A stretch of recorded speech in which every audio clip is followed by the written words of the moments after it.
Shift करते हैं और चलते हैं हमारी दूसरे टॉपिक की तरफ, introduction to physical anthropology. Source में एक बड़ा फैसिनेटिंग फैक्ट मेंशन है हाँ। तो कि हम ह्यूमंस अपने क्लोजेस्ट लिविंग रिलेटिव्स यानी चिंपैंजीज से 98% से ज्यादा डीएनए शेयर करते हैं। Amazing, right? तो ये 2% का डिफरेंस ही इतना बड़ा फर्क कैसे लाता है? लेट्स एक्सप्लोर हम कैसे इवॉल्व हुए। हाँ, ये 98% वाली बात काफी माइंड बॉगलिंग है और इस सब्जेक्ट को अप्रोच करने का तरीका इंपॉर्टेंट है, स्पेशली उनके लिए जिनका बायोलॉजी बैकग्राउंड स्ट्रांग नहीं है। सोर्स एडवाइस देता है, बायोलॉजी से डरे नहीं। फ्रेश माइंड से देखें। एग्जैक्टली इसे एक फ्रेश माइंड से देखें। जैसे ऑर्गेनिक केमिस्ट्री को देखते हैं, मॉलिक्यूल्स, डीएनए, आरएनए। सवाल पूछने में हेजिटेशन ना करें। फिजिकल एंथ्रोपोलॉजी स्कोरिंग सब्जेक्ट हो सकता है क्योंकि इसमें ऑब्जेक्टिव आंसर्स होते हैं और बेसिक समझना जैसे रेप्लिकेशन, ट्रांसलेशन एक्सेट्रा वो आगे के कॉम्प्लेक्स टॉपिक्स के लिए क्रूशियल फाउंडेशन बनाते हैं। ओके, तो शुरू करते हैं कुछ बेसिक क्लासिफिकेशन से जो सोर्स में दी गई हैं। स्पीशीज, जीनस, फैमिली, ये क्या होते हैं? इनमें क्या फर्क है? राइट, बेसिक बिल्डिंग ब्लॉक समझना जरूरी है। स्पीशीज वो ग्रुप ऑफ ऑर्गेनिजम्स हैं जो आपस में नेचुरली मेट करके फोर्टाइल ऑफस्प्रिंग पैदा कर सकते हैं, जैसे हम ह्यूमंस, होमो सैपियंस। ठीक है। जीनस एक ब्रॉडर कैटेगरी है जिसमें रिलेटेड स्पीशीज आती हैं जिनका एक कॉमन एंसेस्टर होता है। हम ह्यूमंस होमोजीनस में आते हैं। Okay, homogeneous. और फैमिली एक और ऊपर का लेवल है जिसमें मल्टीपल रिलेटेड जेनर आते हैं। Humans great app family Hominidae में आते हैं, चिंपैंजीज, गोरिल्लाज और ओरंगुटान्स के साथ। अच्छा, हम सब ग्रेट एप्स हैं। Technically yes. सोर्स बताता है कि स्टोरी ये है कि करीब 7-8 मिलियन साल पहले एक कॉमन एप एंसेस्टर था जिससे आगे चलकर ह्यूमंस और चिंपैंजीज की लीनिएजेस अलग हो गई। वाओ, 7-8 मिलियन ईयर्स के। अब आता है इंटरेस्टिंग पार्ट। आइए। सोर्स हमारे एवोल्यूशन के कुछ की ट्रेट्स डिस्कस करता है और उनकी कॉस्ट या ट्रेड ऑफ्स क्या रहे। पहला है हमारा लार्ज ब्रेन। ये तो हमारे सुपर पावर है ना। हाँ बिल्कुल, हमारा brain size average 12-1400 CC, average mammal around 200 CC, या इवन हमारे एंसेस्टर्स जैसे होमो इरेक्टस अराउंड 600-900 सीसी से काफी बड़ा है। काफी डिफरेंस है, बहुत ज्यादा। ये हमारे बॉडी वेट का सिर्फ 2-3% है, पर ये हमारी टोटल एनर्जी का लगभग 25% कंज्यूम करता है, इवन जब हम रेस्ट कर रहे होते हैं। 25% एनर्जी सिर्फ ब्रेन के लिए। वाओ। इसकी कॉस्ट क्या हुई फिर? सोर्स 2 पॉइंट्स बताता है। एक, constant need for high energy food, हमें कंटिन्यूअसली हाई क्वालिटी फूड चाहिए।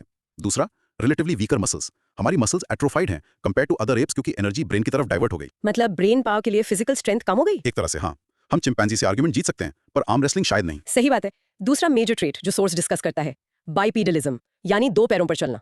इसका क्या ट्रेड ऑफ था? इसकी भी कॉस्ट है। सोर्स कहता है कॉमन प्रॉब्लम जैसे बैकेज, स्टिफ नेक, ये सब बाइपीडलिज्म की वजह से हैं।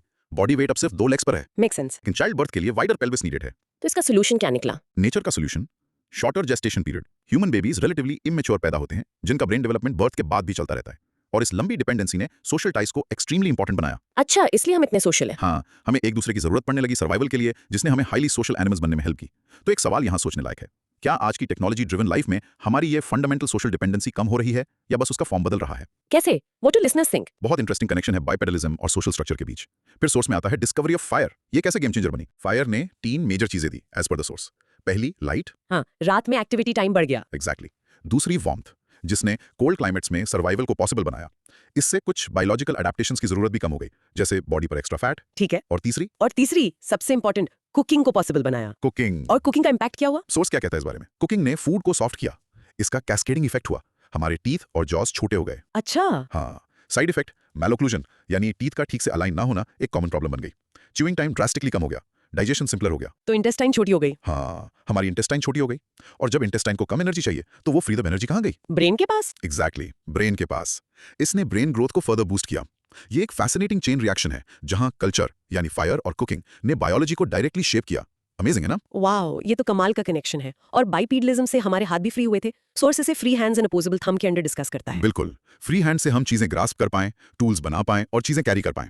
इससे माउथ से कैरिंग की जरूरत कम हो गई। तो इसका इफेक्ट क्या हुआ? रिजल्ट, हमारे केनाइन टीथ छोटे हो गए और वो डायास्टीमा, जॉ में गैप, जो दूसरे एनिमल्स में लार्ज केनाइंस के लिए होता है, वो भी गायब हो गया। ओके, तो essentially physical anthropology human biology को एवोल्यूशन के फ्रेमवर्क में स्टडी करता है। हाँ, और इसका कोर कॉन्सेप्ट है बायोकल्चरल अप्रोच, जैसा सोर्स एम्फसाइज करता है। ये बायोकल्चरल अप्रोच क्या कहता है? थोड़ा और एक्सप्लेन करेंगे? सिंपल वर्ड्स में ये अप्रोच कहता है कि बायोलॉजी और कल्चर अलग अलग नहीं है बल्कि डीपली इंटरकनेक्टेड है, एक दूसरे को कॉन्स्टेंटली इन्फ्लुएंस करते हैं। कैसे? एग्जाम्पल दे सकते? हाँ, जैसे बायोलॉजी कल्चर को शेप करती है, हमारा बड़ा ब्रेन कॉम्प्लेक्स लैंग्वेज और टूल यूज को पॉसिबल बनाता है, और कल्चर बायोलॉजी को शेप करता है, जैसे फायर और कुकिंग ने हमारे जॉज और इंटेस्टाइन्स को छोटा कर दिया। राइट। सोर्स कहता है कि हम इस अप्रोच से human variation, genes plus diet, lifestyle कैसे इंटरेक्ट करते हैं, एडेप्टेशन जैसे टिबेटन हाईलैंडर्स में high altitude adaptation, disease patterns जैसे हार्ट डिजीज का risk genetic plus lifestyle factors पर डिपेंड करता है, और reproduction, genes plus cultural norms जैसे एस्पेक्ट्स को बेहतर समझ सकते हैं। बेसिकली ह्यूमंस को समझने के लिए बायोलॉजी और कल्चर को एक साथ देखना ही पड़ेगा। Makes perfect sense.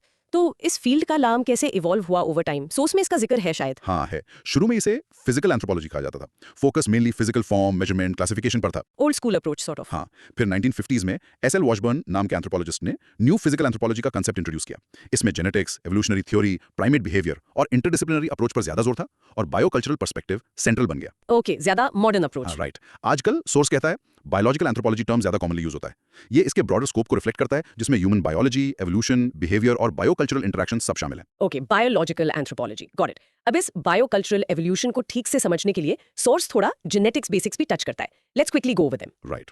लाइफ का बेसिक यूनिट है सेल। ह्यूमंस में यूकैरियोटिक सेल्स होते हैं, मतलब इनमें एक वेल डिफाइंड न्यूक्लियस होता है। ठीक है। सोर्स दो टाइप के सेल्स बताता है। सोमैटिक सेल्स, ये हमारी बॉडी के सेल्स हैं और ये डिप्लॉयड होते हैं, यानी इनमें क्रोमोसोम्स के 23 पेयर्स होते हैं। और जर्म सेल्स, ये सेक्स सेल्स हैं, जैसे स्पर्म और ओवा, और ये हैप्लॉइड होते हैं, यानी इनमें सिर्फ 23 सिंगल क्रोमोसोम्स होते हैं। ओके, सोमैटिक और जर्म सेल्स और इंपॉर्टेंट ऑर्गेनेल्स। कुछ इंपॉर्टेंट ऑर्गेनेल्स सोर्स मेंशन करता है। माइटोकॉन्ड्रिया, सेल का पावर हाउस, और इसका अपना डीएनए होता है, mtDNA।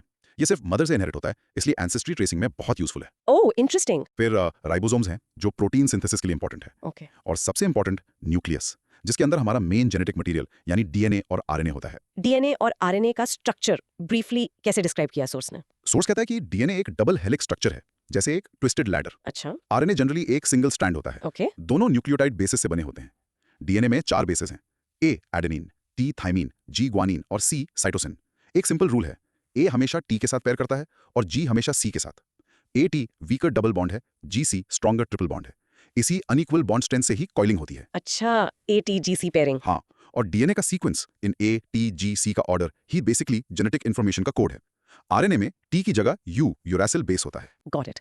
और डीएनए स्ट्रक्चर की डिस्कवरी की स्टोरी में रोजलिंड फ्रैंकलिन का क्या रोल था? सोर्स इस पर कुछ लाइट डालता है ना? हाँ, सोर्स रोजलिंड फ्रैंकलिन की स्टोरी को हाईलाइट करता है।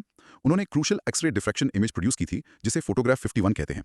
ये इमेज डीएनए के हेलिकल स्ट्रक्चर का की एविडेंस था। तो उन्हें क्रेडिट मिला? यही तो बात है। 1962 का नोबेल प्राइज फिजियोलॉजी और मेडिसिन में वॉटसन, क्रिक और मॉरिस विल्किंस को मिला। सोर्स बताता है कि विल्किंस लिक फ्रैंकलिन की परमिशन के बिना उनकी फोटोग्राफ वॉटसन और क्रिक को दिखा दी थी। Oh no. हाँ, फ्रैंकलिन को इस डिस्कवरी के लिए प्रॉपर क्रेडिट नहीं मिला। उनका कंट्रीब्यूशन ऑफन ओवरलुक किया गया। ये साइंस में सब्जेक्टिविटी और मैथ्यूज इफेक्ट का एक पावरफुल एग्जांपल है। मैथ्यूज इफेक्ट, ये क्या है? मैथ्यूज इफेक्ट का मतलब है एडवांटेज अक्यूमुलेट्स, यानी जिनके पास पहले से रिकॉग्निशन या रिसोर्सेज होते हैं, उन्हें और ज्यादा क्रेडिट और रिसोर्सेज मिलते जाते हैं, even if others contributions were equally significant. Franklin की डेथ 1958 में कैंसर से हो गई थी, काफी यंग एज में, और नोबेल प्राइज पोस्टमसली नहीं दिया जाता, लेकिन उनके क्रूशियल रोल को एक्नॉलेज ना करना एक हिस्टोरिकल ओवरसाइट माना जाता है। Such a powerful story about science and credit. Recap section. Okay, काफी कुछ कवर किया है हमने। चलो, एंथ्रोपोलॉजी में की इवोल्यूशनरी ट्रेंड्स जो हमने डिस्कस किए याद है? Let's see. लार्ज ब्रेन और उसकी हाई एनर्जी कॉस्ट। और वीकर मसल्स का ट्रेड ऑफ, राइट। बाइपीडलिज्म, जिसके कॉस्ट थे द बैकएक और ऑब्स्टेटिक डिलेमा, बट जिसने सोशल बॉन्डिंग को नेसेसिटेट किया। Very important point. Discovery of fire, जिसने कुकिंग को पॉसिबल बनाया और हमारी डाइट और एनाटॉमी बदली। और free hands with opposable thumb, जिसने टूल यूज और कैरिंग को फैसिलिटेट किया। और सबसे इंपॉर्टेंट अंडरलाइन कॉन्सेप्ट क्या था? The biocultural approach. Exactly, biology shapes culture and culture shapes biology, एक कांस्टेंट फीडबैक लूप। बिल्कुल, हमने टर्मिनोलॉजी एवोल्यूशन भी देखा, physical, new physical, biological anthropology और जेनेटिक्स की कुछ बेसिक्स भी कवर किए। Cells, organelles like mitochondria, DNA RNA structure, base pairing ATGC. और रोजलिंड फ्रैंकलिन की स्टोरी। हाँ, जो हमें साइंस में क्रेडो, सब्जेक्टिविटी और मैथ्यूज इफेक्ट जैसे इंपॉर्टेंट इश्यूज के बारे में सोचने पर मजबूर करती है। अब नेक्स्ट टास्क लिसनर्स के लिए, फिजिकल एंथ्रोपोलॉजी के इस इंट्रोडक्शन का मेन टेक अवे अपने शब्दों में बताइए। Give it a try. Outro. तो ये थी हमारी आज की गहराई से चर्चा इन सोर्सेज पर। होप इससे अंडरस्टैंडिंग भी बढ़ी होगी और कुछ नई क्यूरियोसिटी भी जागी होगी। एक फाइनल थॉट लिसनर्स के लिए छोड़ जाते हैं। हमने देखा कि कैसे पास्ट में बायोलॉजी और कल्चर ने मिलकर ह्यूमन एवोल्यूशन को शेप किया है, एक स्लो डांस की तरह, ओवर मिलियंस ऑफ ईयर्स। आज के दौर में जब टेक्नोलॉजी इतनी तेजी से बढ़ रही है, advancements like artificial intelligence, genetic engineering, जो पहले साइंस फिक्शन लगते थे अब रियलिटी बन रहे हैं। सही बात है। क्या हम एक नए टाइप के potentially much faster biocultural evolution की तरफ बढ़ रहे हैं? ये नई cultural forces, AI, genetic tech हमारी बायोलॉजी को फ्यूचर में कैसे शेप कर सकती हैं? इसके पोटेंशियल कॉन्सिक्वेंसेस क्या हो सकते हैं, पॉजिटिव भी और नेगेटिव भी? Wow, that's a really deep question to ponder. इस पर जरूर सोचिए। हाँ, थिंक अबाउट इट। इंडीड। मिलते हैं अगली बार एक नए टॉपिक और नए सोर्सेज के साथ। तब तक कीप एक्सप्लोरिंग, कीप लर्निंग।